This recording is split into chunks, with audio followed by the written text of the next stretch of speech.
Welcome. My name is George Pearson and I run the How to Gurus channel here on YouTube. Most of the videos on my channel are short demonstrations of the different tools and techniques that you'll find in different software programs. Right now I have several hundred of these quick videos available on YouTube. This video though is different.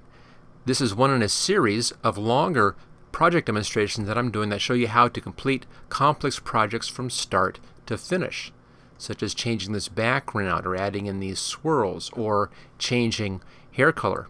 All the images I use in these are public domain, and you'll find a link to the pictures in the description if you want to work along and follow my demonstrations.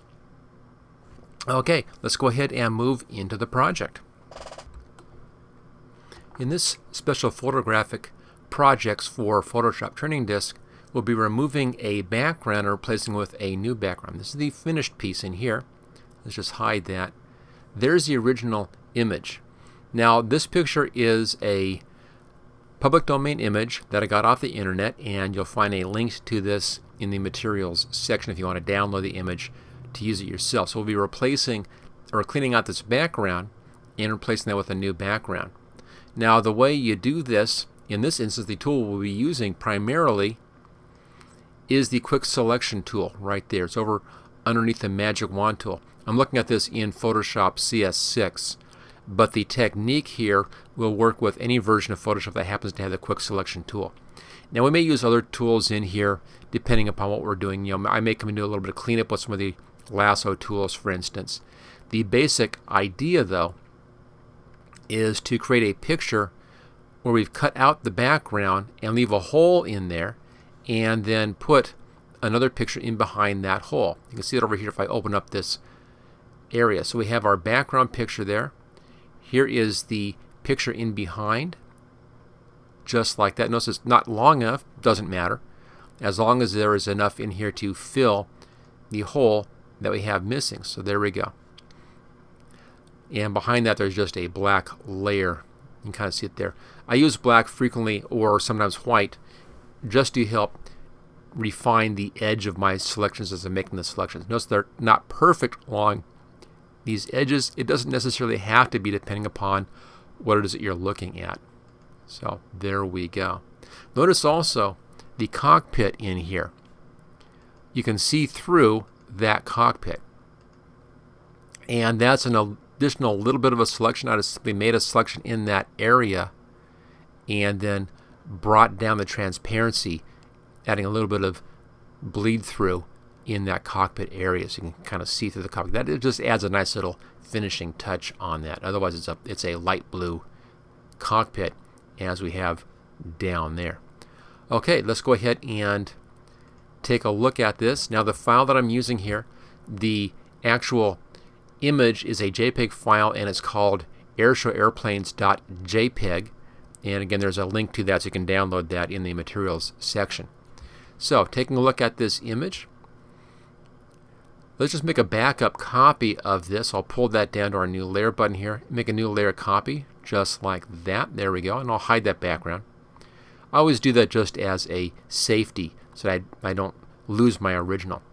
And then below that I'll make a new layer in here. I'm just going to fill this layer with black. I'll put those back to their original color. Let's go over here to our paint bucket tool.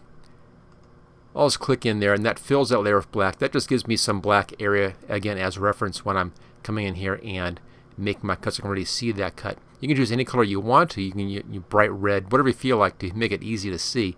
It's up to you. You may want to even have multiple colors in here so you can switch around. You know, bright red's good here because nothing in this picture is red. So I could fill this with a bright red and have a bright red background. Now, the reason I do that is that when I come in here and I remove some of my background, here's a layer one, there's where we go, and let's go to our eraser tool. If I remove the background, as you can see there, I can then see through that and see what's in behind, making it easy to follow when I'm coming in here and cleaning out the background. Okay, let's go up here now and take a look at our quick selection tool.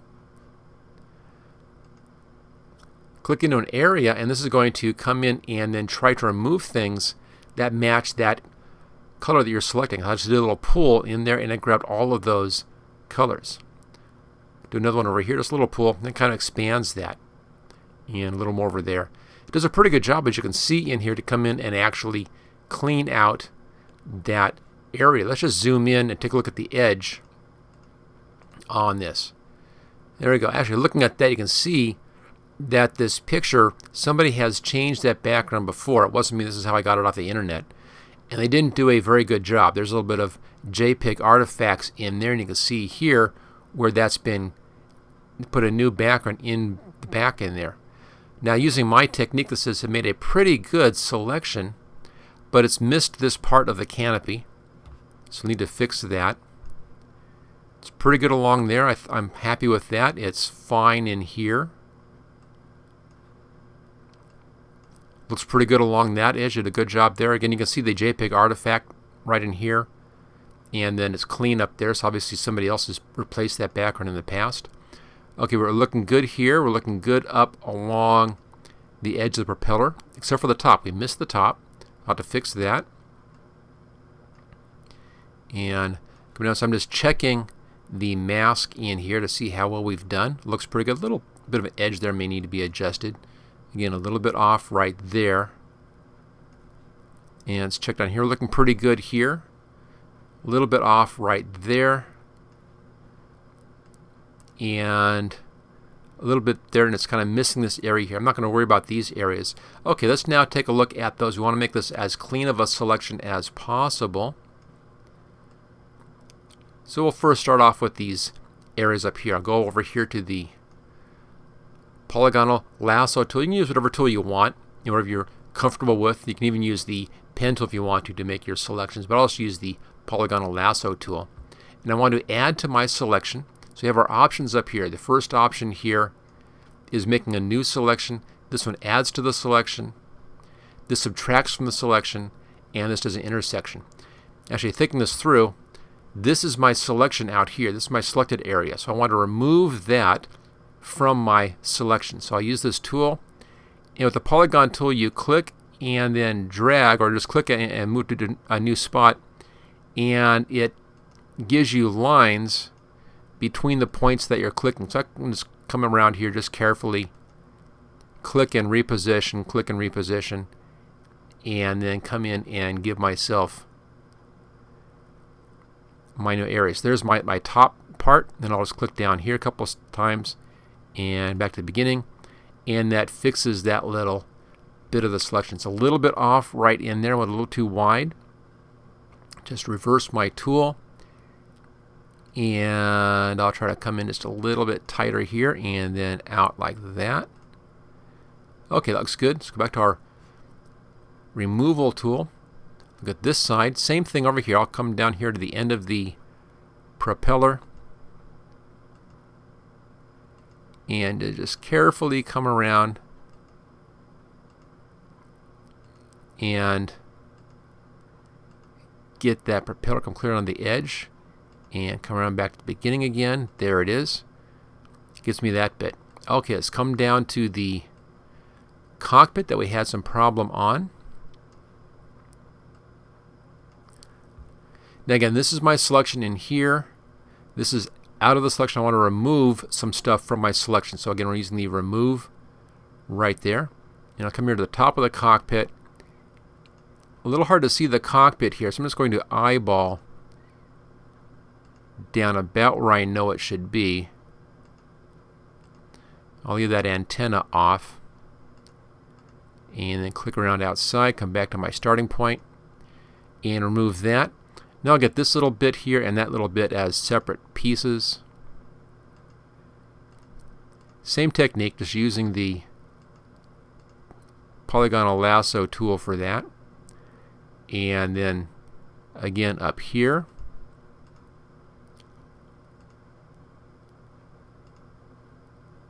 my beginning. Okay, so that's taken care of. We're okay there. That's fine. Let's go over here now. Building is okay. Maybe a little odd right now. I'm just going to take a little bit of that out. So let's do a straight line around here and just clean out that little bit of that selection. Little edge, I'm not going to worry about that. That little edge I'm not going to worry about. This is going to look like it's the side of the building down here, so I'm not going to worry about that. Let's fix this little section in here. Notice the building actually goes over to there. There's a white line goes clear out to this point here. So I'll start down here and come up to about there and then straight across. And then click around and back to my beginning again, which is in here somewhere. There it is, right there. And take that out. We can do some little additional cleanup later on once we get this thing taken care of. Okay, back over to here we have our helicopter. Now I want to get this bit of the engine in there and that little bit of the blade. So I'll just start right on my selection. And then come around and just do a little bit of kind of creative clicking. It's really hard to see what's in here. I'm making a little bit of this up. Just that it looks correct. I'll come down around like this and then back to my starting point. We'll clean that little bit up later. Now on this one we have a little bit of sky down here and a little bit of sky over here. Maybe right there. So I want to add those areas to my selections. Let's change our tool. Back over to our add tool here, and same trick. I'm just going to come in and using this tool, click around and create another little mini selection in here for the area that I want to add into that selection, right around the edge of this hanger. Starting point, there it is. Let's get this little bit right down here. You can come outside if you want to and actually, do some clicking out here, which is fine. If you pull it just down below where your image is showing, the window will scroll automatically to match that. Okay, and then it's coming in around this part of the tail rotor area here on this helicopter. That's that bit. Let's just finish off this one little section in here.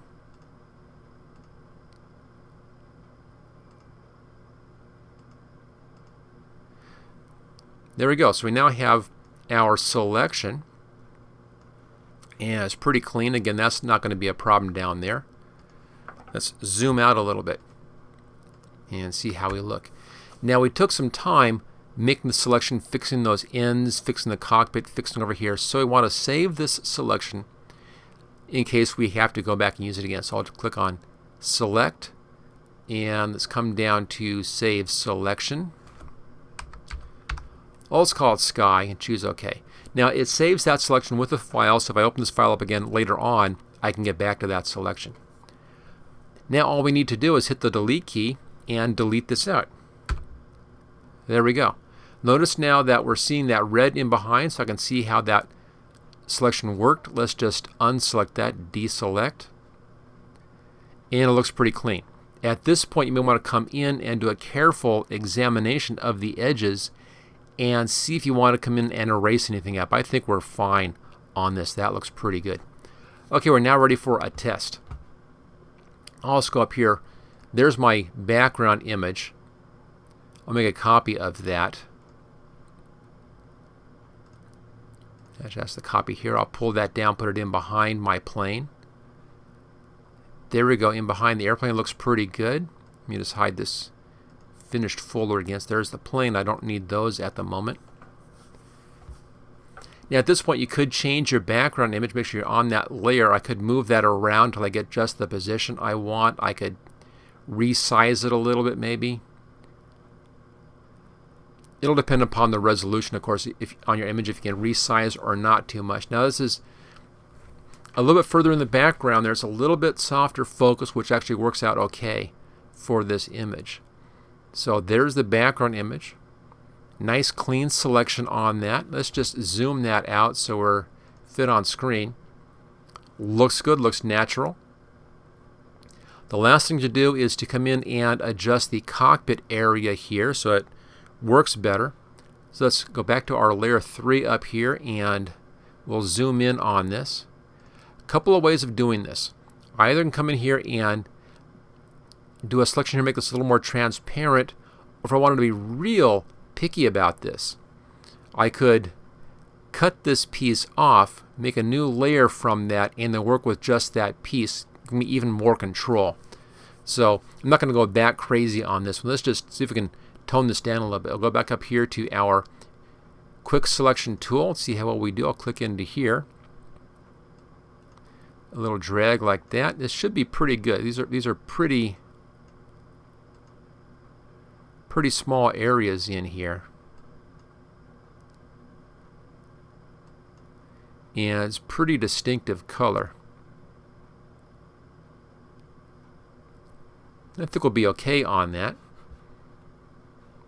We now can adjust that value and make that just a little more transparent in that area. You can see what happens if we bring our transparency down. You begin to see a little bit of the background through that area, and that's what we want to have happen. We want to actually be able to see a little bit of the background through, so that it looks as if we're looking through the canopy into the background picture. Okay, so just bring that back up again. I'm going to go ahead and just save this selection right now at this point, just so we have a secondary selection.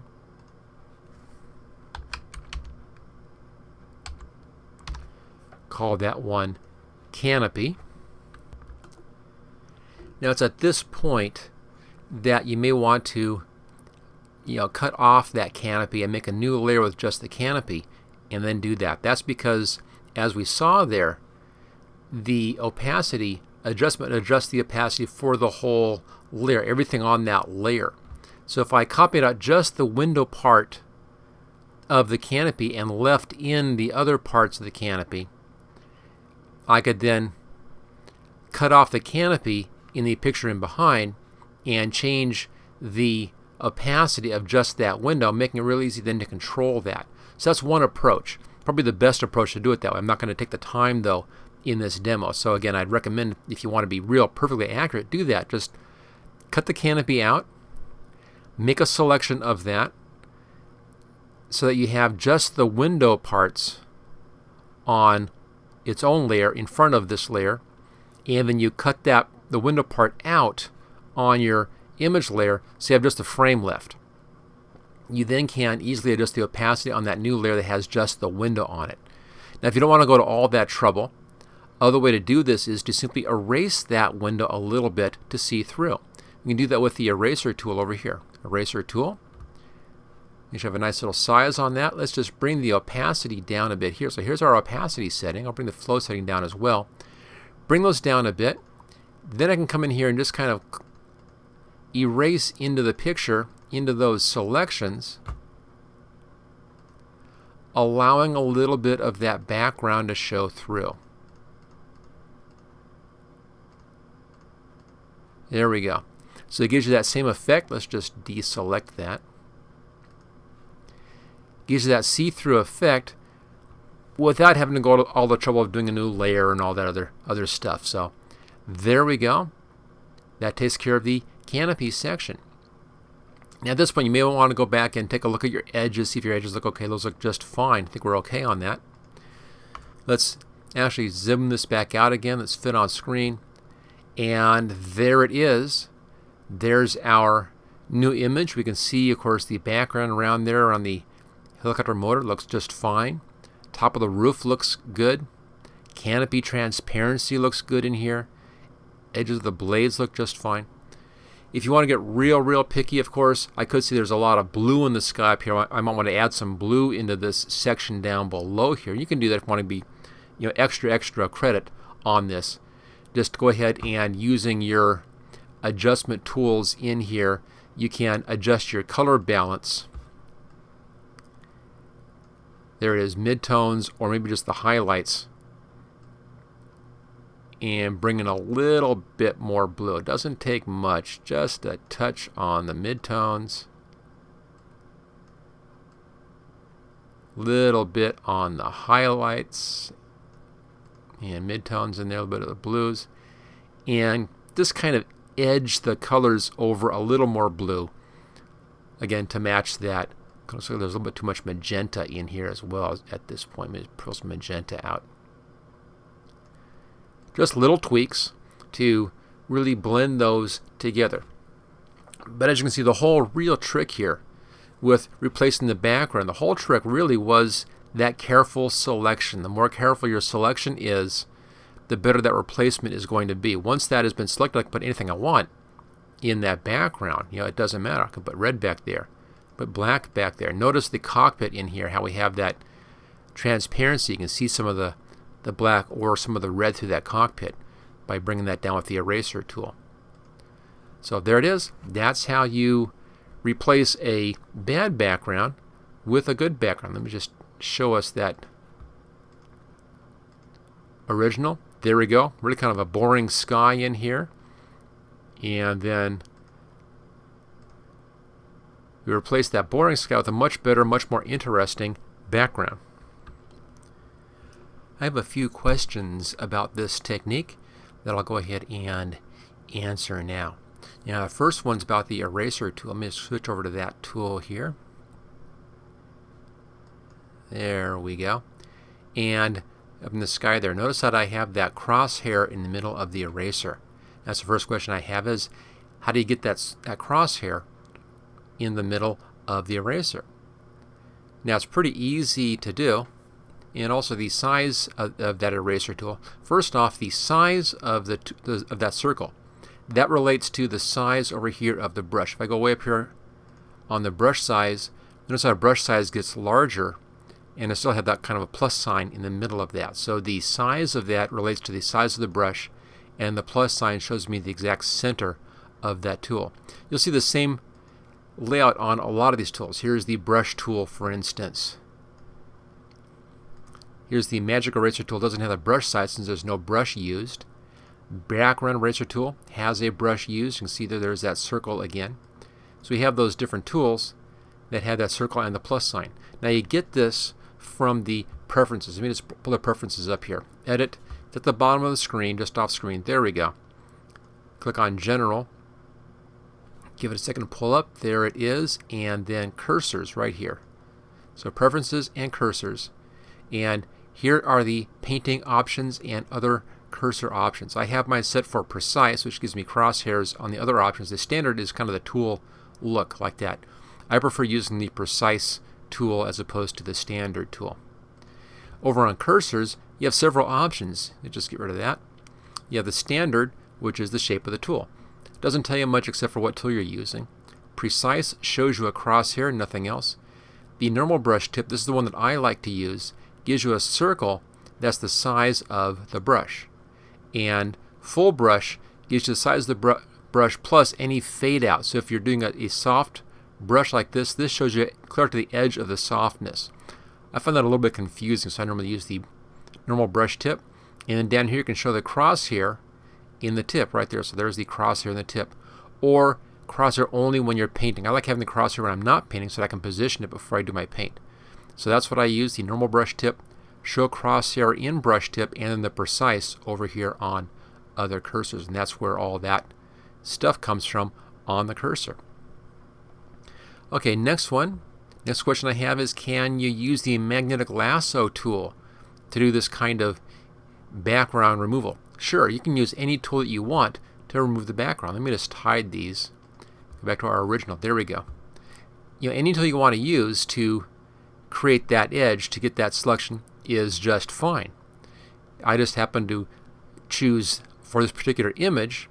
I thought that using the magic tool, there we go, the quick selection tool under the magic wand tool right there.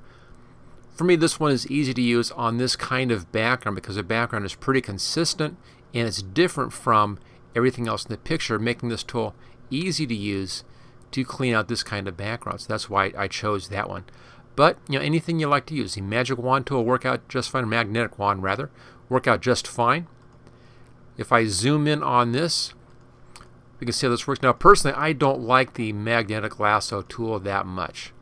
What it does is if you pull along a shape like this, it tries to find the edge of that shape. And sometimes it's pretty good, sometimes not so good. Notice right there I kind of went around that, not too good. Notice I missed that red spot right there. That's not too good. So I found that it tends to have some errors on it a little more than other tools. So I tend to not use the magnetic lasso tool. This is a great tool if you have a real nice clean image, distinct differences. There isn't this kind of JPEG mess up in there, for instance. Then it's a good tool to use. But you almost have to have the perfect picture to use the magnetic lasso tool. Okay, how about another one of our tools, and that's the magic eraser tool. That's what you can come in here and you can actually click into an area. It will then erase that area. It's just like using the quick selection tool so that it does this and erases at the same time. Now you can use that. The reason why I don't like this is because it does it immediately. As you recall, we went back and we made some adjustments. We adjusted the tip up there. I adjusted a little bit around the cockpit. I couldn't have made those adjustments to the selection if I was doing the erasure as soon as I did the selection. Again, it's a great tool if you have real distinct differences over your whole picture. If not, it's not the best tool to use. And then we have the background eraser tool. How about that one? It works out pretty well as well. Let's click on that background eraser tool. I'm going to make a copy here of this layer. Now to see this, we'll need to have something below our background. So I'm going to take my red layer, just drag it down underneath there, and then let's show that red. There we go. So now I have red in behind our image. There's our background eraser tool. Then you can just click outside here and it's going to try to erase everything that you're clicking into but protect that edge. So yeah, you can use this. Notice that it's missing a little bit of stuff in there. So it's not as clean of a technique as going in and making a selection. I'll go over this several times here like that. There we go. Went over it a whole bunch. Let's zoom in on that section. And you can see in there that it's not really clean. There's still some stuff inside that area in there. So that's the main reason why I don't use the background eraser tool directly on something like this. It doesn't necessarily do a perfectly clean job. Whereas if you make a nice selection and then delete that area, that's perfectly clean. There's nothing left on that kind of a tool, that kind of a technique for removing your backgrounds. Okay, I'm going to just get rid of this layer. I'll just trash that. We'll hide that layer again. Go back up here. And finally, on the background I used, you can go ahead and get backgrounds online easily enough. Just do a search for public domain images. And I put a couple of links in the materials area for some sites that have good public domain images you can use.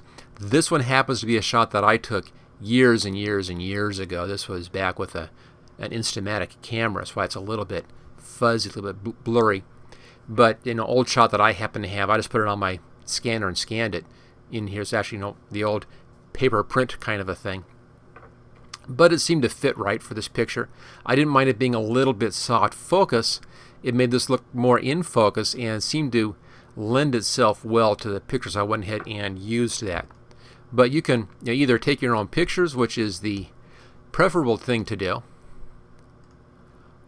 or you can just go to one of the public domain sites and then get a background to use from that public domain site.